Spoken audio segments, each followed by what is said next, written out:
Welcome to the Across the Pond Sports Network's WNBA podcast, Across the Pond Liberty. We are getting into this season, and last week should have had 3 games, only had 2 against the Sky before we recorded this, so we knew we were only going to have 2 games, and we backed up our recording, so we didn't get that Lynx game, and then didn't happen anyway. And I said they were going to go 2-0, and you said you think they were going to split. Yep. Very, very, very competitive games that were on roller coasters. Yeah. And of course, the first time I picked them to be Yep. undefeated for the week, that's when it doesn't happen. So I don't think I'm ever going to do that again. That's a lie. I will definitely do that. But you were right, and they went 1-1 against the Sky. Yeah, I was saying before we started recording that I'd kind of been thinking back about my prediction and was thinking, oh, I'm not entirely confident about that anymore. I'd predicted as well that each team would win their away game and lose their home game. And I was thinking back like, oh, I'm not sure. Like we have a pretty decent record of winning at home. But right enough, we won our away game against Chicago and then lost our home game. So, yeah, but it was a crazy week. Those were some intense games, and like you said, just absolute roller coaster of emotions, complete difference, like different huge leads in the game, and then it was just switching hand in hand. Like, really, really great games this week. They were very intense, and I'm going to bring back to the word that the media has used, super teams. I don't think that no one is safe. Super teams, there are some teams that seem more stacked than others, but there's a lot of fight in this league. It's just a super league. And Chicago, so many people left Chicago, but they are just right there. And they're down on injuries too. They've got a lot of people injured, so they have a short bench. But oh my gosh, they just were very impressive to me this weekend. They'd figured it out. They'd lost previously uh, to the Dream, like handily, and then came back and just, I think, played really well, despite the fact that the Liberty won the first game. The Sky were up 12 in the third quarter and were shooting lights out. Alana Smith didn't miss, 4 for 4 from three, and then made three other field goals. That was amazing. But I think the biggest thing that I like to just talk about that is in the highlight reel is Stewie with a bank winner over Elizabeth Williams. And Elizabeth Williams couldn't have played better defense in that situation. Stewie's just Stewie and just, finished out the game. Yeah, I think especially like we have to credit Elizabeth Williams for that game because she had the task of being on Stewie and she did do a really great job. But I mean, Stewie's gonna shoot and Stewie's gonna score. But yeah, that final shot was just you saw Sandy Brondello kind of call that timeout, bring him in. I don't know if you were watching Brondello at all on that sideline, but she was cool as a cucumber in that last like 15 seconds where they were down. Was it one? They were down 1 point and they needed a score. She was cool as anything, writes up a play and writing off the play for Stewie, the best player on the team, to get the ball and score the basket. She set what looked to be a bit of a fake screen turn handover. And it wasn't even an easy shot. She wasn't wide open. She just did a little spin, shot it, banked it. It was an amazing shot. I was shocked. I saw it and I was like cringing, like clenching my fist, like, oh, and trust Stewie. Trust Stewie. The ball went in. Yeah, trust Stewie. In that situation, before Stewie makes that shot, she ends the game being the leading scorer. She has 19 points. But before that, her and Betnijah Laney each had 17 points in that game. And Betnijah kept them in that first game because being down, it was just her tenacity, getting to the basket, and just pure strength. And when they talk about players that have motors that don't stop, she's going to be guarding, the best player on the other team, best guards on the other team. And so she's going to be physically has some exhaustion in that. But she had her big game because the shooting wasn't there for others, and so she just kept attacking and made so many like quick tough plays and so many layups, and it was just great to see her have that scoring game because that is what we've talked about. If other people don't score, hey, we have an all-star. She's gonna score. She's not looking to score. She hasn't been looked on to score as much because Sabrina's been shooting well, Sloot's been shooting well, Stewie's been shooting well. But hey, only Stewie was putting in the points. Sabrina had an off week. Hey, guess who's there to help, clean up the game? But Nija. Yeah, but I completely agree with what you're saying. I think what I particularly love watching about Benija is that she just doesn't stop. She will run loops around the other teams, and particularly the way that she attacks is she just has this confidence to put her weight and attack through the defense. There are a lot of players on the team who are very tactical and they're good at creating space and kind of, you've got Sloot with her amazing floater shots she was taking this week. You've got Sabrina who shoots from distance. But what I really do love about Lainey is that she will have the defender on her and power to the basket. And yeah, she had an amazing game. We did have four other players on double digits as well, but in particular, yeah, Stuart and Lainey, just really, really great performance from both of them. Oh, Um, yeah, what were you gonna say? I was just it's also just I think that the power and the strength on her cuts kind of gets disregarded with the intelligence and finding those seams to be able to be like, I can do this. And then Mhm, just that kind of just, you know, I'm gonna put my foot on the gas pedal and I'm gonna go. Just hit that accelerator mhm, and go because she can see it and then just the attacking. But that also has that intelligence to know, like, oh, I've got a seam, I got this. And yeah. that's what I like about Betnijah. And then knowing that she needed to step up in that game was great. And you said there was multiple other players. Kayla Thornton had a great game. She came in and shot very well because as a team, it wasn't as good of shooting as it normally is. Stewie shot well, but Nija did, and so did Thornton. Everybody else was middle of the road. And so that was what kind of pulled it out in that first game because Chicago was shooting lights out. They were 11 from of 19 from 3-point range. So you talk about just tough in that first game when they are not missing threes. That is insane. That's an excellent number. And good on Chicago with all their injuries. I like James Wade. I like the Chicago team because they're gonna fight. And speaking of fight, it was so evident in the second game, being down 19 points in the second half, that the Liberty cannot finish the game, and then Collier Copper just goes off to just beat the Liberty in Brooklyn in game 2 of the week. Oh my gosh, Copper, Yeah. 10 of No, 17 from the floor, 5 of 8 from 3. I mean, seriously? Seriously. seriously. No, it was such like that first half, I was watching it and it just looked so comfortable. I mean, to start the game, it was like 13-0 Yeah. before Chicago didn't score until there was 4 minutes left in the first quarter. Like, that's crazy. Yeah. They were just like not that they weren't getting shot attempts, but they were either not good shots or they just were not scoring them. It looked but yeah, it looked comfortable. We had a couple kind of more flashy plays in that first half.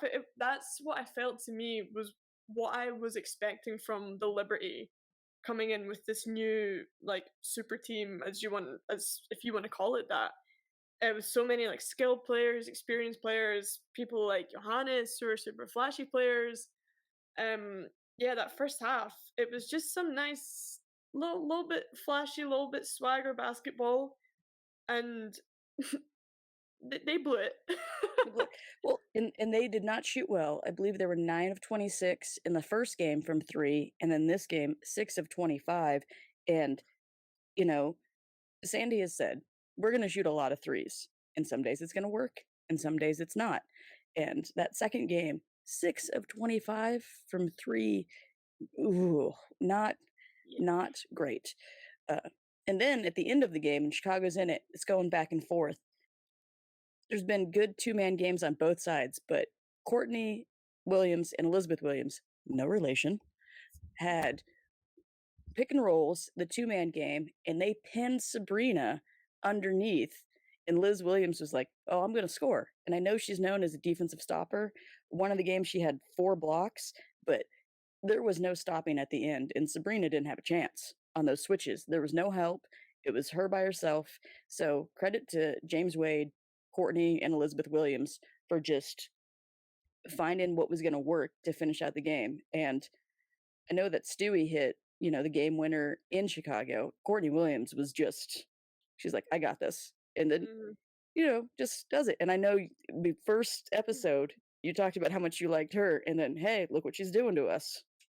Yeah, no, I think but in the first game, I felt Courtney was a little bit more quiet than usual. She did get a fair few assists. I know she was kind of facilitating more, but not she didn't score as many as she usually does. But that second game, she came out, she put up like higher point numbers. She continued assisting, facilitating for the team. But what I do kind of forget is like she did really, really well defensively. Um, like you were saying as well with like Ionescu, she's not had a great week. She's first game she was one from 5 from 3, and then the second game she was 0 for 4, which that's not like Ionescu, and I don't think it's fair to put that on her as having an off shooting day, whatever. It was the defense. Yep, They worked yep. so well in picking out what players they can guard well. I mean, we had Williams played really great defense and Stewart, and then again on Ionescu, they silenced her. Like we had those first few games where she was just pulling up from deep and scoring, and she was on fire with her threes coming into the season. But they have done a really, really great job, the Sky, in silencing Ionescu this week. So I mean, we'll wait and see if she has a redemption next week. But yeah, really, really outstanding defense from Chicago. And then this league, that weekend, every game was within 5 points. Every game. And so, the first game against the Sky, they win by 1. Liberty win by 1. Sky wins by 4. But that oh my gosh, I was just looking at all the scores, and who knows what's gonna happen. And you're gonna have teams that are gonna just have that little X factor that's gonna pull it out. But the Sky being tenacious after getting off to that rocky start, then if you look at the game cast, you can see where the Sky started off low and just were flat and then just catapulted in that second half, and the Liberty just got stagnant and just seemed off kilter defensively and couldn't get the fluidity and the chemistry back from what they had because the Sky were like, "We're not going away." And Mhm. that's one of those things where I think all the teams are gonna stay in and fight, and so unless you have a 20-point lead with 5 minutes left to go in the 4th quarter, with how many good shooters are in the league, you never know what's gonna happen. Yeah, Yeah, I mean absolutely. And another thing that was mentioned during the games this week was that the Liberty are ranked the slowest paced team in the league. yeah, And yeah, I was kind of shocked to hear that, but then I was like, you know what, that actually does make sense. I mean, I think of Lainey and I'm like, she's on it. She's our fast one. She's the one that increases that tempo. But it it's totally true. And the way that they play defense is very much, bring the ball up, settle down, right? We're gonna set up a play, we're gonna pass, and that's great. And that really is great. But when you have the other team who picks up their momentum and then they're fast paced and they're on a roll, if you can't pick up that pace and keep up with them, they're just gonna take off, which is exactly what happened in that Chicago game. I mean, it worked in the first half because Chicago were not on form in that first half. They were missing their shots, everyone was down, their defense was not great. Like there was loads and loads of really, really nice plays, nice opportunities that New York were able to create because Chicago were just not quick enough on that step. But in that second half, Chicago got that momentum and New York remained setting up their play, taking their time, and that's just not going to work when the other team's fired up and they're able to read and anticipate what you're going to do. You need to increase the speed and take them by surprise essentially, which is what Chicago did to New York. Well, and then when you're not keeping up with teams, that even adds to more frustration. So then if Mhm. you don't have that in your body to go to pick up the pace, then when you do, that's when the turnovers happen because the other team's already there. So they're like, "Yeah, come on." It's like a spider Yeah. making a web, fall into the trap. "Oh, we got you now," because we're Mhm. already in this. And so that's one of those, big sister, little sister things where Mhm. it's like, "Oh, you wanna play now? Yeah. Okay. Come on. Come on, little sister." And then boom, no, we got you. And so the pace is going to be an issue. And I wonder on with, Johannes being back, we got our flashy play. We got our behind the Mhm. back, so Oh, that's yeah. nice. Um, but I want to see what the pace is going to be like with Jonquel when her foot's at full strength. Mhm. And this is another thing where Slutty's one of the, she's 34. Sabrina can move, but she's not super like the quickest. So Stewie can go, but the speed will be something that I would like to see the progression. And that's I think where you talk about when Sandy was cool as a cucumber in the first game, setting up the play, being down. I feel like she knows it's gonna increase, but they're never gonna be, Ace's pace because Mhm. who's gonna be Ace's pace? They are Yeah. young and they just want to just, bite your head off, like, go. Mhm. And there's a couple other teams that have that pace, that just that different fire, and I think New York is confident with what they can do, but it's gonna have to increase at some point just to Mhm. be able to turn it on. So, that will Yeah. be interesting when that Yeah. happens. So, we had 2 games this week, supposed to Mhm. have the 3rd one against the Lynx, and couldn't do that because the Canadian wildfires just all the all the air came into New Yep. York, and it looked very apocalyptic. All the Yeah. shots from New York, and the air quality was the worst. What did they say? New York was the worst city to be in the world at that time, like with breathable air. I thought I heard Yeah. some media outlet saying that. That's not official, but I mean, it did not look great. So Yeah. when you cannot play an indoor sport because I of air know. quality, this is when I'm just like, the Yeah. world is literally on fire and we can't breathe. Yeah. What's gonna happen?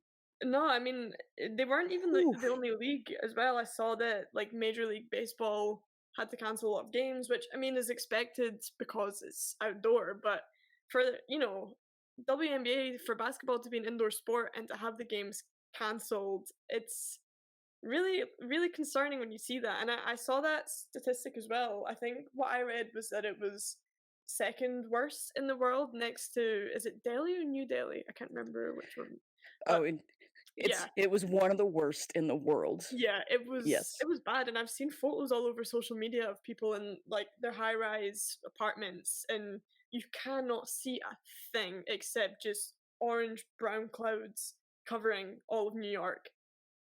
Oh gosh. It's one of my a woman that I went to school with, she has, you know, I sent her a text. I'm like, "I hope you're able to breathe. Can you breathe?" Yeah. She's like, it was rough, but I'm okay." It's like Yeah. that's about it. There was I know that Broadway canceled shows because people couldn't breathe to perform. Mhm. It's indoors. Like, Yeah, and ah, they they're telling, like, vulnerable New Yorkers as well to stay inside, and for all New Yorkers to just, if you do not have to go outside, don't go outside because it's not good for you. It's dangerous. So it is, I suppose it's a good thing though that they did cancel the game, because that, you don't want to be putting any players at risk, but especially players who are traveling from elsewhere that's unaffected. Yeah, it's best decision to have canceled that game for sure. well, I believe in the WNBA commissioner. I believe in Kathy, and I believe that this Yeah. league has been one of the better leagues to support women and what is best for health and safety of the players, and it's Mhm. it's continued on like the upswing. And so I believe in what the league will do to protect everybody because Yeah.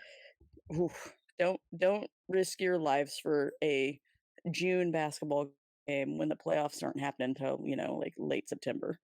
Like, Mhm. we're good. We're good. Yeah.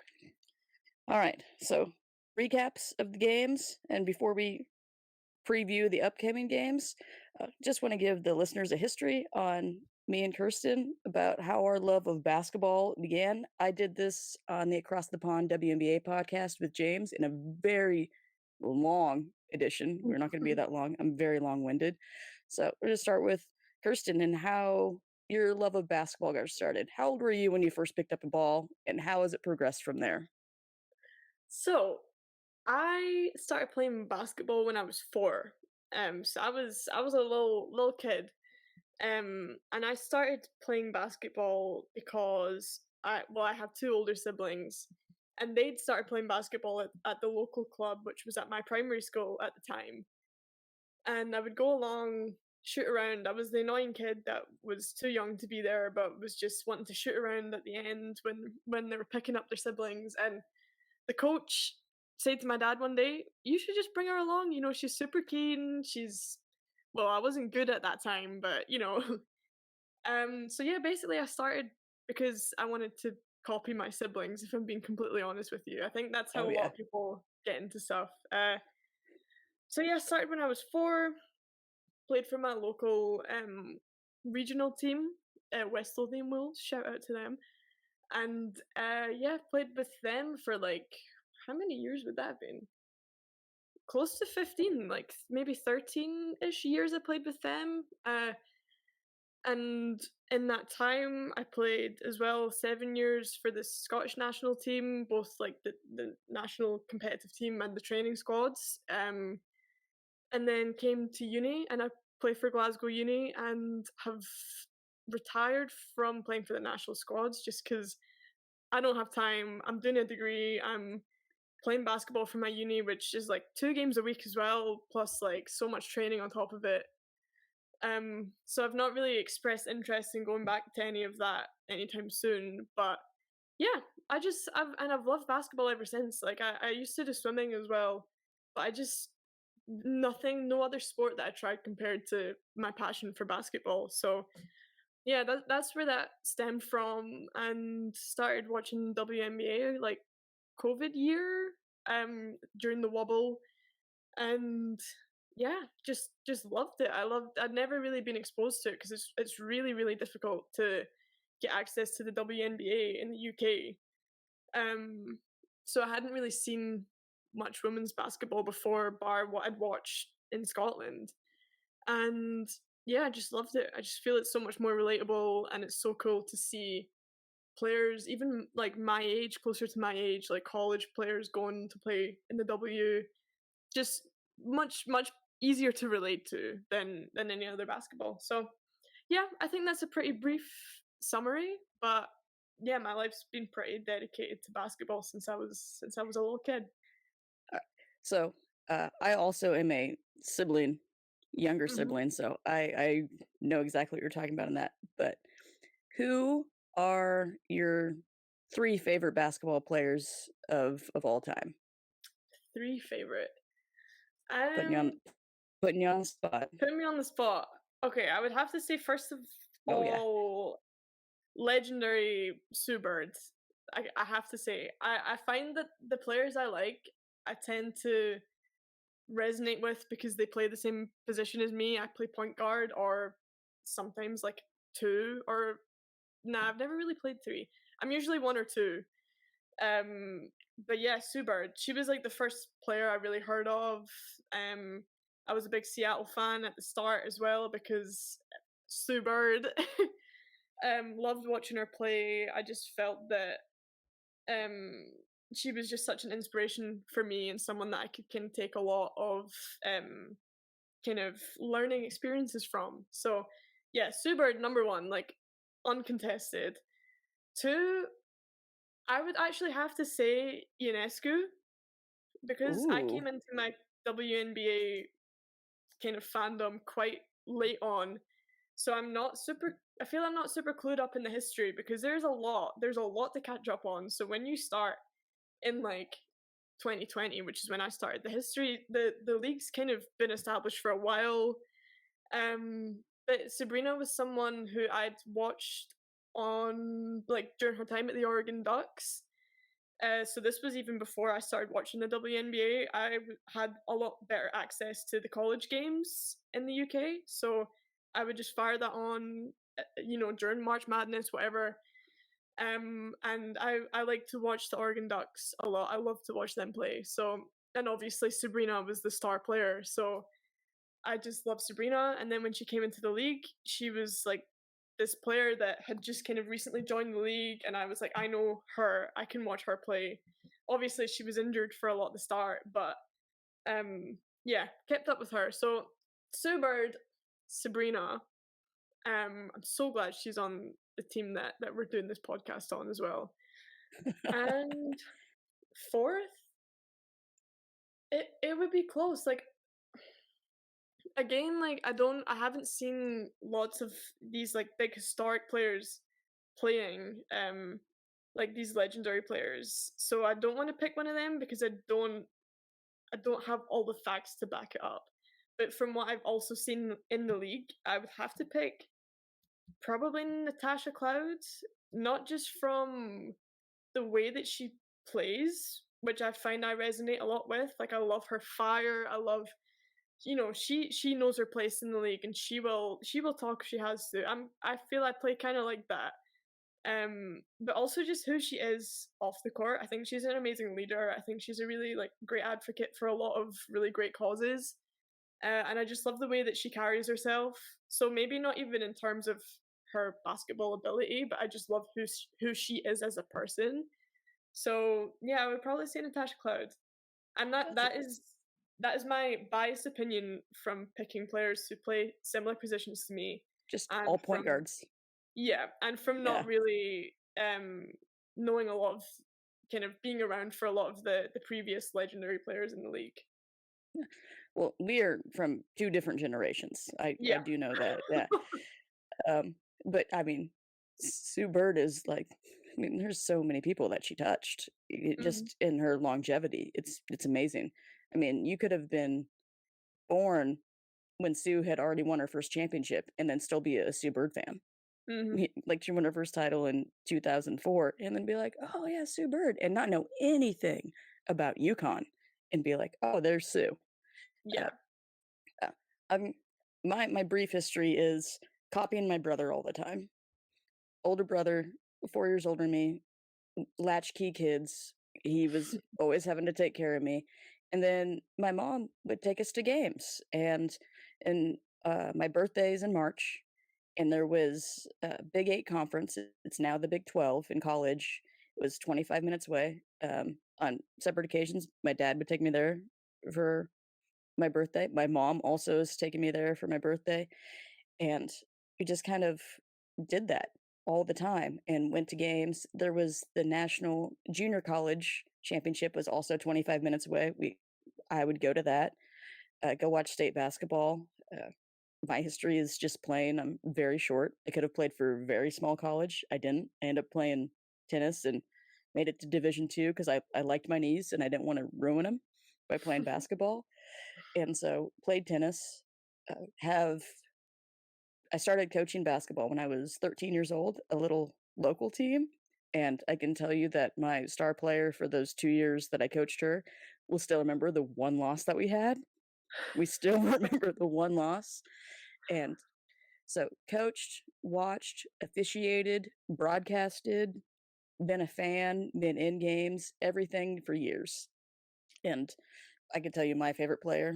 I said this on the WNBA with James Across the Pond WNBA podcast is Jackie Stiles. She's from Kansas. Met her 3 times. Before Kelsey Plum broke her record, she was the NCAA Division 1 leading scorer, and then Kelsey Mitchell's ahead of her.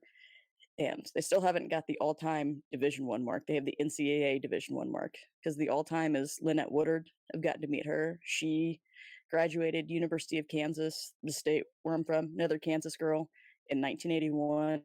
Was on the 1984 Olympic team. Won a gold medal. Was the first female Harlem Globetrotter. Met her, and it's just amazing that 2 of the greatest scorers in college basketball history grew up like less than 2 hours apart from each other. And when one was finishing her college career, the other one was, almost in kinder or I think was like 3 or 4 years old. So it was like one generation in next one. And then in Yeah. high school, we had very good players that went on to play at Kansas State University that were first team All-Americans, and they played against us in high school. So it's like, oh, they're right there. Not even to watch them, like against them. And it's like, oh my gosh, we're gonna lose so bad. We're gonna lose so bad. And we did. And that's Yeah. okay.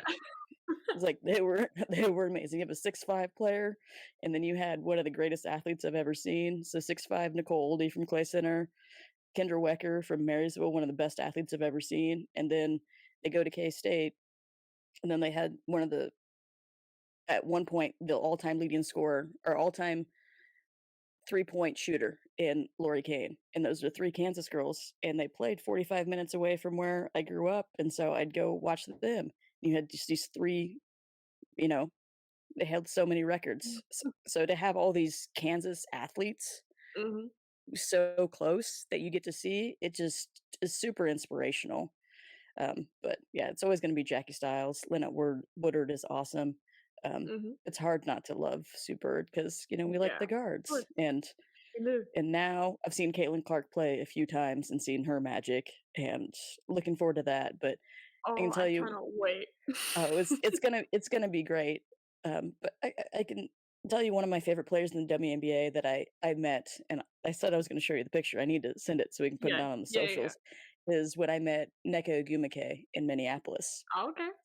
and I love Nneka. She is pure class all the time, everywhere. She's the WNBA Mhm. or the she's the president of the Players Association, Mhm. and she is just exactly what you would want in a leader, and she's the older sister, and if you don't love NECA, I don't know on if I can trust you as a person. That would be the best way to say That's it. valid. That's very valid. I think so. I think so. Yeah, Yeah. NECA, and we talked about this before we aired about, like, players that we're just impressed by. I'm continuously impressed by Dawana Bonner, and I have to say that 'cause she dropped Mhm. 41 last night against the Aces for their first loss. The Aces are not undefeated, Samantha. That's a shout out to our Across the Pond Aces podcast. I had to just say that. But yeah, continuing to be impressed by so many people. Natasha Cloud is just great, and Mhm. you, Chelsea Gray is one. Again, guards. We're just gonna do all the guards Yeah. about how Love great her them all. finals was last year. Yeah, and then I still remember my mom being like, "Chelsea Gray is fun to watch." Yeah, Yeah. she is. Ooh. So all the guards, and I think that they get kind of not like put aside, but when it comes to MVP voting, it has gone to Mhm. so many post players, and Yeah. just the work that the guards have done, we're never gonna stop loving our guards because we're guards. Yeah, Yeah. point. Yeah. Yeah, for So sure. I just love watching the guards play. I always find that whatever game I'm watching, I'm just constantly watching the guards. I need to really like consciously tell myself to watch the whole floor. But I'm just so interested in first of all seeing the way that they facilitate, the way that they score. Like, how can I implement that in my game? Is what I'm thinking. And then I'm watching because I'm this is my issue and what I'm working on personally in the off season is my off ball movement. So then I'm watching the guards and how they're moving, how they're cutting off ball, and I'm like, wait, wait, wait, wait. I need to make a podcast about this. So I need to be watching everybody, everyone that's playing, and be able to comment on everyone. So, but we love guards. We love our we love guards. guards. We love guards. We're not biased at all towards guards. No, I not at mean, all. I'm 5'4" on a good day. So yeah. 5'4", Well, damn. how I'm tall are I'm you? 5'8", 5'8.5". Some Yeah. people approach me and are like, "Wow, you're really tall for a girl," and then other people are like, "Yeah, you're like average." Like, but I think the average in the UK is 5'4" for a I think woman. I So feel like I'm just a smidge, below average. Yeah, that would yeah, seem about right. But I mean, that's another reason why I played tennis. I was going to play at a very small college would have been the opportunity, and I'm not tall. I'm not tall. I'm not fast. I can hit a tennis ball pretty hard. yeah, So yeah, and I can shoot reasonably well. So yeah. There yeah, you but go. sometimes you can't shoot over people that are taller than you. So Yeah. yeah, See, I it's have like a really high arch when I shoot, so I'm all right with the shooting, but yeah, I get that. I yeah. get that. I was like, I knew you were taller than me, even though we've never stood up. I was just like, I can just Yeah, tell. yeah. Yeah, one of those things. All right. So, brief history is on us. We have 3 games this week, 2 against Mhm, Atlanta, 1 against Dallas. Now, we're recording this on Friday, and so tonight they play the Dream, who have beaten the mhm. Sky, but the Dream are that young team, like the Fever. They've just had, like, 1 more year on the Fever. The Dream are that team that is very young. I But they've got a lot of heart.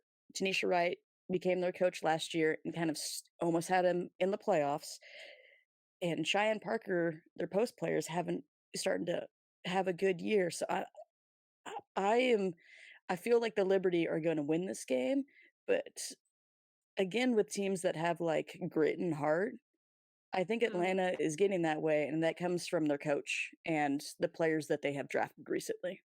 mhm.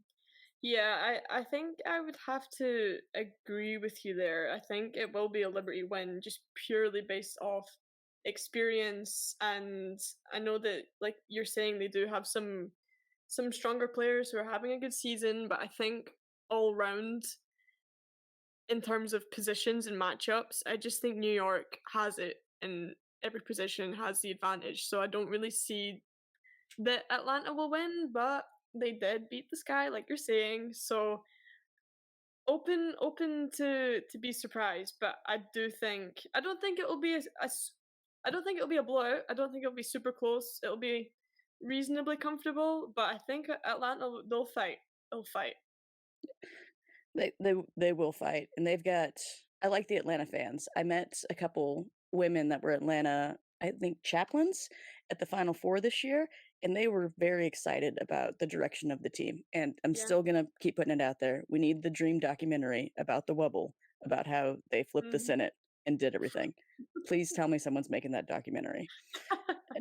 So, Atlanta on Friday. On Sunday, middle of the afternoon, 1 PM Eastern, Pride game. The Liberty are back at home, hopefully playing against the Dallas Yeah. Wings, and the Wings are, I think, 2 years ahead of the Dream and 3 years ahead of the Fever when it comes to their draft picks and what they have done with their team because they are playing well, and they're a team to watch out for, and we also, besides Pride Night, we also have a sister-sister battle because we have Mhm. Niara Sabally and we have Satu Sabally, and Satu is killing it right now, and I'm so excited because this is another pair of sisters that we have in the league, and first off, congrats to their family. You got 2 players in the Mhm. WNBA, Of course. like, way to go. So, Sabally versus Sabally and Pride Night, I I'm picking the Liberty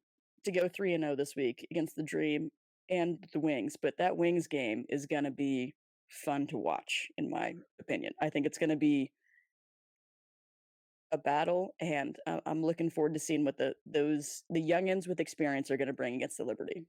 Mhm. Yeah, no, the Wings have been doing well this season. I think they're one of these teams as well that are a little bit of an underdog. They've been doing well. I don't think they've lost a home game yet. I believe that they've won all their home games. So we will see how it goes. I know Sabaly's having a pretty decent season so far as well, so it will be interesting to see if that might spur. You know, Nayara, she's been playing well for the Liberty. She's Yeah. been consistent, but will be interesting to see if the prospect of playing her sister might give her a bit of an extra drive. Um, but yeah, I think I as well would agree with you. I think it'll be a much closer game against Dallas. Probably swing a little bit, but I also have to give it to Liberty. I think the game will go to Liberty. That the fact that Satu is the leading scorer on her team with Enrique on your team, there's 2 20-point scorers. 22.4 is Satu right now, and then Mhm, 20.6 is Enrique. So 2 players averaging 43 points. And then Natasha Howard, we've talked about how the Liberty have gone back to their old teams. mhm, Natasha Howard was with the Liberty and is now with Dallas in that 3-team trade to get John Quell, where Rebecca Allen mhm, went to Connecticut. And she's putting up just under 16 points. So you have 3 dangerous scorers mhm, ready to come in. and that I like the Yeah. Wings. They're gonna be one of those teams that I think for sure will be in the playoffs and could do some Mhm. damage. So, Yeah. looking forward to that, but more importantly than just this game with the Wings is it's Pride Night. In the WNBA, leaders in pride, so Yeah. many things that they do well. Yeah, so as we know and mentioned last week, June is the WNBA Pride Month. So they're doing a bunch of different like activities and leading a bunch of initiatives that serve to empower players, teams, fans, employees, everyone to share their voice and create a more inclusive environment in the WNBA community. As we know, we don't have exact statistics on this. We were discussing this before the game, but a significant proportion of the league are openly gay. So it's very, very important that the league maintains and creates such an inclusive environment for so many of your players to be a part of that community and to encourage fans and everyone to support this as well. I know it's one of the kind of biggest leagues in terms of their support for the LGBTQ plus community. And yeah, they have a couple of things they're doing. I know they're doing a lot of teams are having like a themed Pride game. We have the WNBA Pride Unity Collection, which is in collaboration with Athlete Ally, which is an LGBTQ plus sport charity. They're also doing 2 WNBA content series, which I personally haven't actually seen much of, but I know that there's stuff in the works for this. One of them's on WNBA.com called Pride in Me, which is like conversations and interviews with some players and coaches. And then I think their kind of biggest thing this year is they're doing a content series called Pride is Love, where they're following the lives of some of the LGBTQ plus players and their partners and just kind of going about their day-to-day lives, having them talk a bit on what it's like to be part of the community and like how do they show their like how do they represent themselves in that community, etc. So yeah, they're doing a lot, and you'll see as well. There's loads of things on WNBA.com on the apps all about Pride. So yeah, I'm looking forward to see what this Pride game will entail because I'm not it's not entirely clear, but yeah, looking forward to it. I I love it. The National Women's Soccer League here in America, Mhm. so, football to the Scots. Yeah, yeah. Yeah, real football. Whenever they do pride nights, they will have the rainbow colors on the back of their jerseys, Okay. and their numbers, and so I always love that, so I hope that that becomes a little bit more apparent, especially Yeah. with it being on ABC, which is to be on a network game, to have your pride game on a network game at Sunday afternoon. I think Mhm. that could be significant just to keep putting that out there that pride is love, like their campaign Yeah. is, especially in the States where there's actively so many laws that are trying to get passed and have been passed against LGBTQ, IA plus Mhm. people. Yeah. And especially with this league on the forefront, it is always necessary to have a pride Yeah. game and Pride Month and to celebrate and just accept people. It's not Yeah, hard. I think that's like totally like what you're saying is the most fundamental point is there are a lot of issues particular I mean all over the world but particularly in the US just now that are not super supportive of the community and I can only imagine that it makes people feel very excluded and very even unsafe so as as a big sport league, as the biggest like women's basketball league in the world, it is so important and so necessary for them to create this kind of exposure and this environment where people feel welcomed, even if it's not for people to come into the league and play and feel comfortable, but for fans as well, just to feel that they have that community and that they have people that they can look up to on TV, on social media, players, influencers that support either are part of or support the community. It is so important and so necessary, especially at this time. Um, yeah, And it's in New York, and I know that yeah, there was a lot of riots before Stonewall in California, but, people have said that, Stonewall was the beginning of Pride in 1969, and so to bring it back, that's why it's in June, because that's when the riots happened in June, so you bring it back to New York, and the New York Liberty fans have had a very big LGBTQ, fan base for a long time, and they were kinda shunned, so I'm get all the notoriety, get all the appreciation. Looking forward to that Pride game. So, Yeah. predictions for the week. Literally said at the beginning of this podcast, I shouldn't say they're gonna go undefeated for the week because I was wrong last week the first time I did it. I don't care. I am already throwing out what I said to not jinx them or anything, but I'm saying they're going 3-0 this week because those close games against the Sky have toughened them up, and I think they're gonna go 3-0 this week. The only caveat I would say is maybe the Wings get them, but Mhm. I don't think so. I think they're definitely 2-0 against the Dream. Maybe they lose to the Wings, but I'm just saying 3-0 this week. What are your Yeah. predictions? I completely agree with you. I think Dream are gonna fight, but I just don't think they have the experience yet. I again would love to see what they have for the future, but Liberty have got the Dream this week. I think I agree with you with the Wings as well. Liberty will win that game, but it will by no means be an easy game. I think they will show up and it will be a hard fought game. But yeah, undefeated week. I'm calling it. Undefeated week. Everybody's shooting better. It's gonna happen. Oh Shooting. yeah. This is not gonna be a bad 3-point shooting week. It's gonna be a Nope. good one. Sabrina's gonna be So back.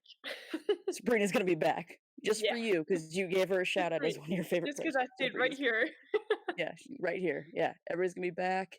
You know, Niara and Satu, when they go at each Mhm. other, Niara's gonna like block Satu once, and then Satu's gonna Yeah, be like, "What?" to her little sister. Like, bring it, little. yeah. I want to see them I just can't have to wait. guard each other. Yeah, that's gonna be Yeah. so fun. Please make sure Niara gets significant minutes, Sandy, so she can Mhm. guard Satu at some point. Let's do Yeah, this, and then have let's do it. Sabrina guard Satu for the old Ducks reunion.